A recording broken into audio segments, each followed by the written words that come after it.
এজন্য মুহররমের রোজা কখন রাখবেন? চারটি আমল নবীজি কখনো ছাড়তেন না। রাসূল বললেন, এই মাসে এমন একটা দিন আছে, এমন একটা নির্দিষ্ট দিন রয়েছে। তিরমিজির বর্ণনা, রাসূল করিম সাল্লাল্লাহু আলাইহি সাল্লামকে প্রশ্ন করা হলো, ইয়া রাসূলুল্লাহ, আমি রমাদানের পরে রোজা রাখতে চাই, আমি কখন রোজা রাখবো? বিশ্বনবী বললেন, রমাদানের পরে যদি রোজা রাখতে চাও তাহলে তুমি মুহররম মাসে রোজা রাখো। লিআন্না, কেননা শাহরুল্লাহিল মুহররম, এই মুহররম মাস হলো আল্লাহ তাআলার মাস। এজন্য রমাদানের পর রোজা রাখার সবচেয়ে দামি মাস হলো এই মুহররমের মাস, যেই মাসটি হলো আল্লাহ তাআলার মাস, আল্লাহর মাস। বিশ্বনবী আরো বলেন, এই মাসে কেন রোজা রাখবা? আল্লাহ তাআলা বিগত দিনে এই মাসে অনেক বান্দার গুনাহ মাফ করে দিয়েছেন। কিয়ামত পর্যন্ত এই মাসে এমন একটা দিন আছে, এমন একটা নির্দিষ্ট দিন রয়েছে যেটাকে বলা হয় আশুরা, মুহররমের 10 তারিখ। এই আশুরার দিনে আল্লাহ তাআলা অসংখ্য অগণিত বান্দাকে মাফ করে দিয়ে জান্নাতবাসী হিসাবে কবুল করে নিবে। এজন্য সাহাবী, তুমি যদি রোজা রাখতে চাও তাহলে রমাদানের পর বেশি বেশি করে মুহররম মাসে রোজা রাখো। এজন্য আমরা এই মাসে বিশেষ করে মুহররমের 9 তারিখ এবং 10 তারিখ রোজা রাখার চেষ্টা করব, কারণ এই মাসটি হলো আল্লাহর মাস, শাহরুল্লাহ, আল্লাহর মাস। বিশেষ করে আশুরা, আশুরা শব্দটি এসেছে আশারা থেকে, আশারা থেকে আশুরা। রাসূল করিম সাল্লাল্লাহু আলাইহি ওয়াসাল্লাম যখন মক্কায় ছিলেন, মক্কায় থাকতেও তিনি সিয়াম পালন করতেন। আর জাহিলি যুগে এই আশুরার দিনের গুরুত্ব অনেক বেশি ছিল। জাহিলি যুগে এই আশুরার দিনে সবাই রোজা রাখতো। বিশেষ করে বাইতুল্লাহর গিলাফ পরিবর্তন করা হতো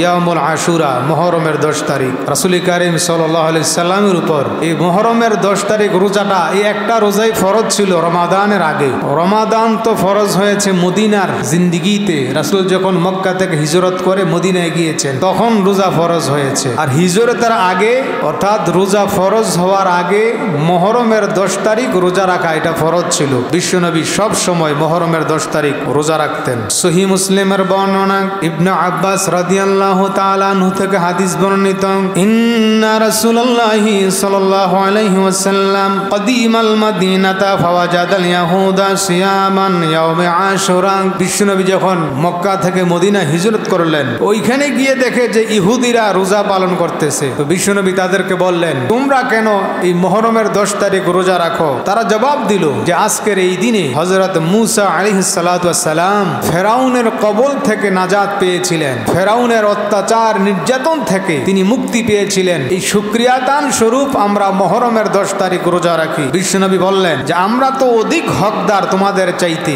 আমরা মূসা কালিমুল্লাহর অনেক নিকটবর্তী। রাসূল বললেন, সবাই মুহররমের 10 তারিখ রোজা রাখো। একজন সাহাবী বললেন, রাসূলুল্লাহ, ইহুদিরা যদি মুহররমের 10 তারিখ রোজা রাখে তো আমরাও যদি 10 তারিখ রোজা রাখি, তাদের সাথে মিল হয়ে গেল। রাসূল বললেন, এই বছর 10 তারিখ রোজা রাখো, আর আগামী বছর যদি আমি বেঁচে থাকি মুহররমের 9 তারিখ এবং 10 তারিখ 2 দিন আমরা রোজা পালন করব, এজন্য যেন ইহুদিদের রোজার সাথে আমাদের রোজা মিলে না যায়। এজন্য মুহররমের রোজা কখন রাখবেন? মুহররমের রোজা মুহররমের 9 তারিখ এবং 10 তারিখ, আগামী মঙ্গলবার এবং বুধবার, মুহররমের 9-10 এই 2 দিন রোজা পালন করার চেষ্টা করব।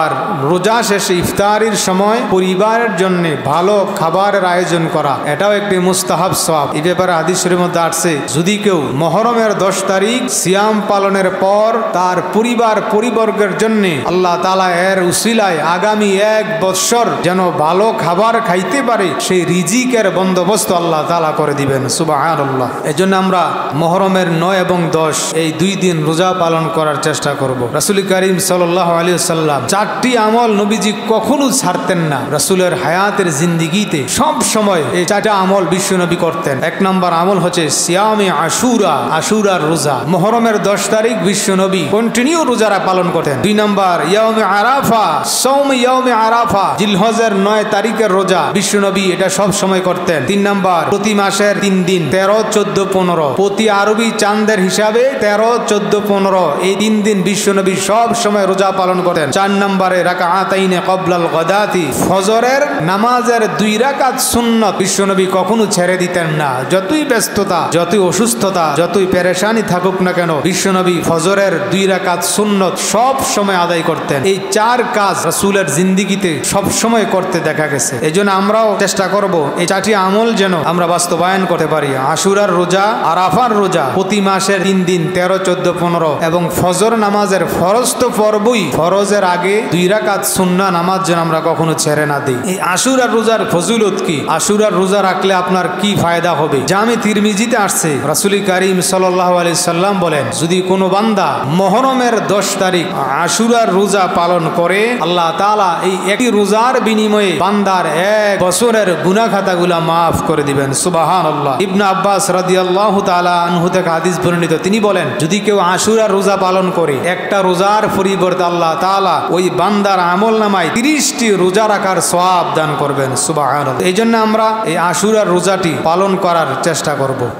বাংলা মাসের পহেলা নববর্ষ, পহিলা বৈশাখ, এটা সবাই চিনে, ছোট থেকে বড় সবাই জানে যে পহেলা বৈশাখ কবে আসছে। ইংরেজি হ্যাপি নিউ ইয়ার্স, ইংরেজি প্রথম মাস কোনটি এটা সবাই জানে, কত সাল চলে, কিন্তু আরবি কত সাল চলে এটা কয়জনে জানে। বড় আফসোসের বিষয়, মুসলিম হিসাবে আরবিটাই আমাদের জানার দরকার ছিল। এই মাস মুহররমের মাস, এটাকে বলা হয় শাহরুল্লাহ, শাহরুল্লাহিল মুহররম। এই মুহররম মাসকে আল্লাহর মাস বলা হয়েছে। যেমন বাইতুল্লাহ আল্লাহর ঘর, যেন তেন ঘরকে কিন্তু আল্লাহর ঘর বলা হয় না। বাইতুল্লাহ একটাই, আল্লাহর ঘর। শাহরুল্লাহ একটা, শাহরে মুহররম, মুহররম মাস। সহিহ মুসলিমের বর্ণনা, বিষ্ণু বলেন, আফদালুস সিয়ামে বাদা রমাদান শাহরুল্লাহিল মুহররম। বিশ্বনবী বলেন, রমজান মাসের পরে সবচেয়ে দামি রোজা হলো মুহররম মাসের রোজা। রমাদানের পরে সবচেয়ে দামি রোজা হলো মুহররম মাসের রোজা। ওয়াফদানু সালাতি বাদাল ফারিজা সালাতিল লাইল। আর 5 ওয়াক্ত ফরজ নামাজের পর সবচেয়ে দামি নামাজ হলো শেষ রাত্রের নামাজ, রাত্রিকালীন নামাজ। এজন্য রমজানের পরে যদি কেউ রোজা রাখতে চায়, সেজন্য মুহররম মাসে রোজা রাখে। বাংলা মাসের পহেলা নববর্ষ, পহিলা বৈশাখ, এটা সবাই চিনে, ছোট থেকে বড় সবাই জানে যে পহেলা বৈশাখ কবে আসছে। ইংরেজি হ্যাপি নিউ ইয়ার্স, ইংরেজি প্রথম মাস কোনটি এটা সবাই জানে, কত সাল চলে, কিন্তু আরবি কত সাল চলে এটা কয়জনে জানে। বড় আফসোসের বিষয়, মুসলিম হিসাবে আরবিটাই আমাদের জানার দরকার ছিল।